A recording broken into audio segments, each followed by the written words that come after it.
எல்லாருக்கும் என்ன மாதிரி முதலாம் நம்பர் 2 போட்டுட்டு வந்து நீரா சமைச்சீரா இப்படி ரைட். மொத்தம் 2 குத்துனே. மூணாவது குத்து நான் குத்தவா? குத்துனே. உன் கையை தரோளமா குத்துனே. நம்மட ஓட்டை துடைச்சு அவங்க அந்த என்ற இடத்த வேர்க்கும் தானே இப்படி துடைச்சு போட்டுருவாங்க. அப்படி போட்டா செல்லுபடியேற்ற வாக்கு. இலங்கையில பிறந்ததால நீர் ஏன் பெருமைப்படுறீர்? சிவபெருமானே காலையில என்ன விளையாட்டு காட்டுறாங்க, எப்படி எல்லாம் சோதிக்கிறாங்க. நீங்க நினைப்பீங்கள் புருஷனும் பஞ்சாதியும் ஒரு ஆளுக்கு தானே ஓட் பண்ணிட்டு வந்திருப்பீங்களான்னு. உண்மையை சொன்னா இவ ஓட் பண்ணால் வேற, நான் ஓட் பண்ணால் வேற. ஏய் உண்மையை சொல்றா? சத்தியமா உனக்கு தானே போட்டேன். சரிப்பா. தமிழா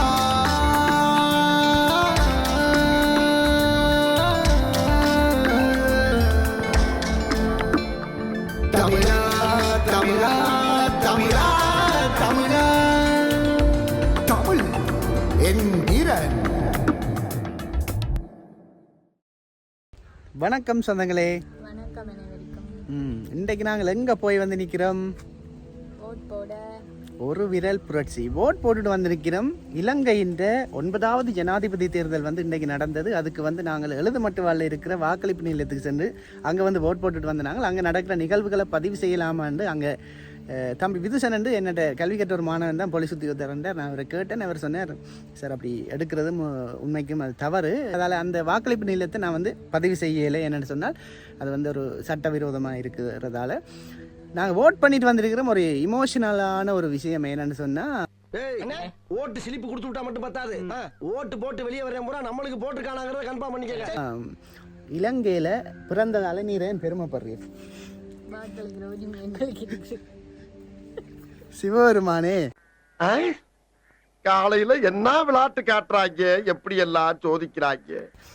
வாக்களிக்கிற உரிமை இருக்கிறதால இலங்கையில பெருமைப்படுறதாம்.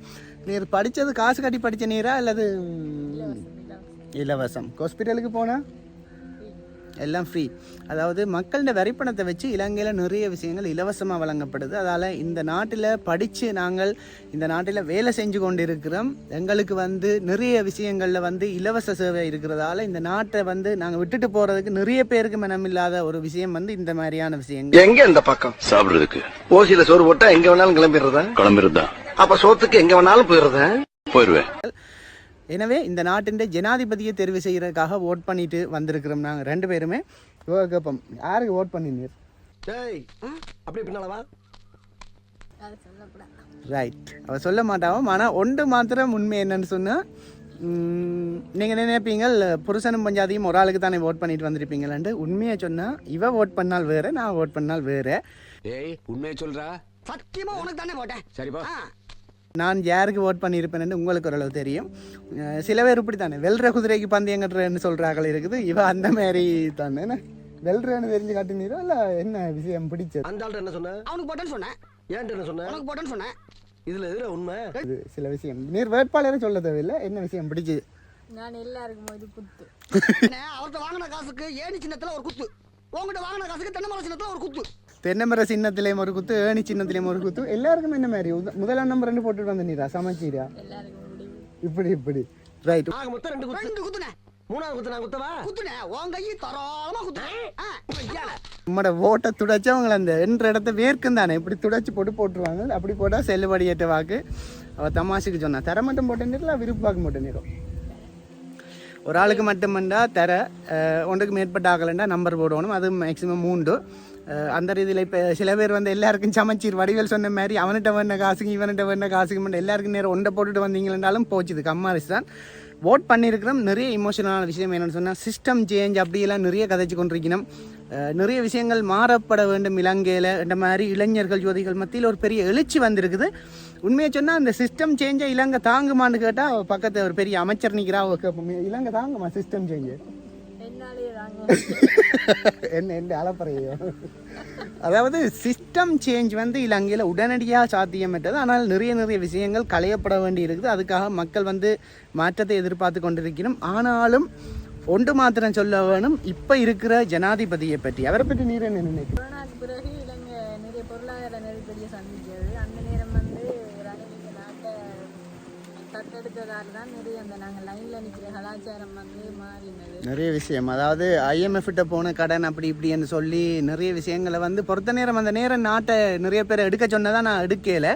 அதுக்குரிய காரணங்களும் இருக்கலாம். சில வேளை அவரில் இருக்கிற நெகட்டிவ் சைடுன்னு சொன்னால் இப்போ வந்து அந்த நெருக்கடிக்கு காரணமானவர்களை வந்து அந்த சட்டத்தின் முன் நிறுத்தல் என்ற ஒரு நெகட்டிவ் கமெண்ட்டை தவிர இது வந்து நாங்கள் எங்களோட தனிப்பட்ட கருத்தை விட முகப்புத்தகங்களில் பார்க்குற விஷயங்களை வந்து சொல்லலாம். மற்றபடி பொறுத்த நேரம் அவர் வந்து அந்த நாட்டை வந்து விட்டு கொடுக்காம இந்த நிலைக்கு இந்த லாத்துக்கு சரி சாமான் கொஞ்சம் விலையோ இல்லையோ எல்லாம் கிடைக்கக்கூடியது கொண்டு வந்தா இப்போ இருக்கிற ஜனாதிபதிக்கு தான் இந்த நேரத்தில் பாராட்டுகள். அவர் வெல்லலாம் வெல்லாமல் போகலாம். நிச்சயமாக அந்த பாராட்டு அவருக்கு இருக்குது. ஏனைய அரசியல்வாதிகளை விட அவருக்கு ஒரு தனிப்பட்ட ரீதியாக இந்த நேரம் அந்த கருத்தையும் பதிவு செய்து கொள்ள வேணும். இன்றைக்கு பிறகு இந்த இலங்கை ஜனாதிபதி தேர்தலுக்கு பிறகு என்ன விஷயங்களில் மாற்றம் வருமென்று நீர் நினைக்கிறீர்? எல்லாம் உமக்கு என்ன ஆசையாக இருக்குது? எனக்கு ஒரு மாற்றம் சாப்பிட்டு இவதான் அந்த அப்துல் கலாம் கண்ட அந்த கனவு கண்ட பெண்ன்றது இவதான். இவ மாதிரி நாட்டில் இருக்கிற எல்லா பிரஜைகளும் வாழ வேணும்ன்றதான் என்னோட ஆசையாமி. ஏன்னா மூக்கு புடப்பா இருந்தா சில நேரத்துல இப்படி எல்லாம் யோசிக்க தோணும் இருக்குது. உங்களோட ஆசையில தீய வைக்க ரைட். அவருக்கு சாப்பிட்டு நித்திர கொண்டா காணுமா. உண்மையாக நிறைய இளைஞர் யுவதிகளுக்கு வந்து சிஸ்டம் சேஞ்ச் எதிர்பார்க்கிற நிறைய விஷயங்கள் அது நடக்குதா, அதை இலங்கை தாங்கி கொள்ளுமா? ஏனெண்டா எல்லா இடமுமே ஒரு புரியோடி போன ஒரு விஷயம் வந்து ஊழல் கலாச்சாரம், அதை உடனே கலைகிறது கரைச்சல். எப்படியோ இன்றைக்கு பிறகு இலங்கையில் ஒரு நல்ல மாற்றம் வருமென்று எதிர்பார்க்கிறோம். அதே நேரம் அது இப்போ இருக்கிற ஜனாதிபதி வரலாம், மற்ற யாரும் வரலாம். ஆனால் ஒரு பயத்தை காட்டியிருக்கணும். நிறைய இளைஞர்கள் வந்து வந்தால் ஏதாவது செய்ய வேணும் என்று சொல்லி ஒரு பயத்தை காட்டியிருக்கணும். இன்றைக்கு நள்ளிரவு முழுக்க விறுவிறுப்பாக இருக்க போகுது. என்னென்னு சொன்னால் யார் வருவினம் என்று தெரியாது. உண்மையாக முதலாவது தடவையிலே 50% வாக்கு கிடைக்குமா? சில பேர் சொல்லினம் கிடைக்கும் என்று, சில பேர் சொல்லினம் இரண்டாவது தடவை அந்த என்றதுக்கு விருப்பு வாக்கு அடிப்படையில் என்றதுக்கு போகணும்னு சொல்லி எதப்படியோ இன்றைக்கு வந்து பரபரப்பான ஒரு இரவுகளாக இருக்க போது. இலங்கையில் பிறந்து வளர்ந்து இங்கே படித்து வேலை செஞ்சு கொண்டிருக்கிற குடிமகனாக எங்களுக்கு வந்து நிறைய எதிர்பார்ப்பு இருக்குது. இதுவரை காலத்திலேயும் நான் 3 தரம் ஜனாதிபதி தேர்தலுக்கு ஓட் பண்ணியிருக்கிறேன். நான் இந்த முறை வந்து அது பெரிய சாதனை இல்லை, கட்டாயமாக செய்ய வேண்டியதை போய் செஞ்சினான். இந்த முறை வந்து ஒரு உண்மையாக வித்தியாசமாக இருக்கு. என்னத்துக்காக இந்த முறை த்ரில்லிங்காக இருக்குது. உண்மையாக பேப்படம் பார்த்து தான் இருக்குது. பார்ப்போம் என்ன நடக்குதுன்னு சொல்லி. இது இப்படி நிறைய விஷயங்கள் போய் கொண்டிருக்கு. இப்போ எனக்கு ஒரு பெட், நீர் ஓட் போட்டால நான் ஓட் போட்டாலவே வின் பண்ணும்.